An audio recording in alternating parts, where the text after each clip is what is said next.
Parce que c'est l'économie qui dirige un pays, ce n'est pas la politique. Si vous avez votre père qui vous donne de l'argent chaque matin pour aller à l'école, il va vous dire, mon fils, tu dois être major. Il va vous dire, je ne veux pas que tu rentres après 20 h chez moi. Il va vous dire, je ne veux pas de mini-jupe, je ne veux pas de garçon chez moi. Si tu trouves que tu es déjà grand, va louer ta maison. Parce que c'est celui qui finance, qui dirige comment est-ce que tu dois fonctionner. Dans notre pays, 85% de nos recettes fiscales proviennent des multinationales. 54% des capitaux qui sont investis chez nous sont des capitaux étrangers. Tout le commerce qu'il y a au Cameroun ne représente même pas 5% du PIB. Qu'est-ce que ça veut dire ces statistiques?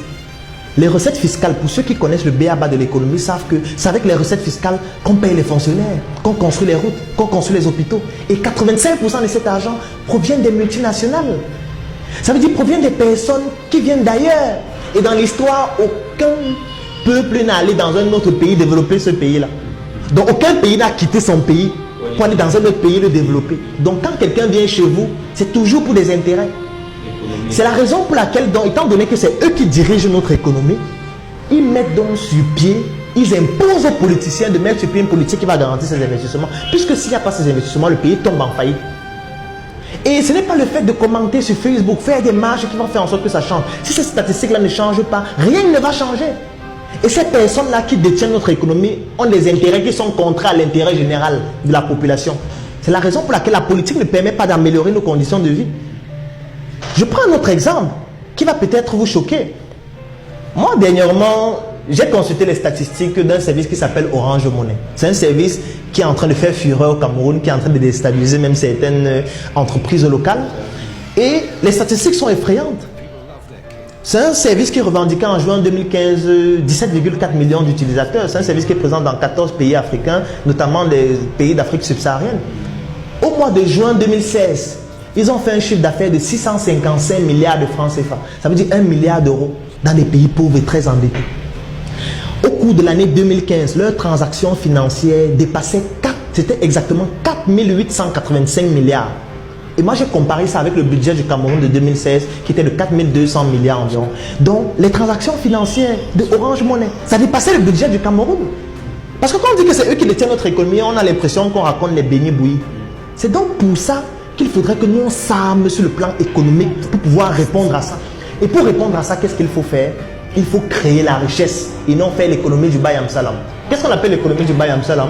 C'est le fait que vous allez voir, on va vous dire que les Bamileke et les Nordis sont l'économie du pays.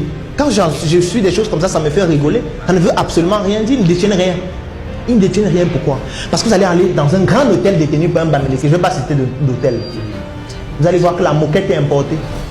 Les tasses de lait sont importées, le lait est importé, les draps sont importés, les tables sont importées, les serrures sont importées.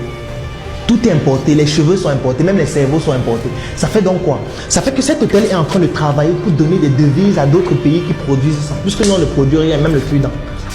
Parce que si vous fabriquez votre cacao, vous voulez vendre votre cacao à la Belgique, on ne vous paye pas en francs CFA. Un autre problème encore, le franc des colonies françaises d'Afrique. On vous paye en devises.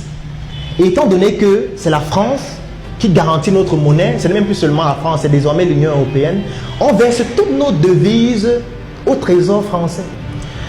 50% de ces devises-là, c'est la France qui les détient, qui prend ça, parce qu'ils garantissent notre monnaie. Et nous, on n'a que 50%. Et étant donné que nous, on ne produit pas suffisamment, ça veut dire qu'on n'a pas beaucoup de devises. Chaque fois qu'on consomme un produit qui vient d'ailleurs, on est en train de donner des devises à ces pays-là. Mais sauf qu'il faut, à un moment, il va falloir rembourser. Comme on ne produit pas suffisamment de devises, ça fait que le déficit devient de plus en plus grand. C'est comme ça que vous entendez parler de dévaluation de la monnaie. C'est pour ça que vous entendez parler de plan d'ajustement structurel. Parce qu'on ne produit rien.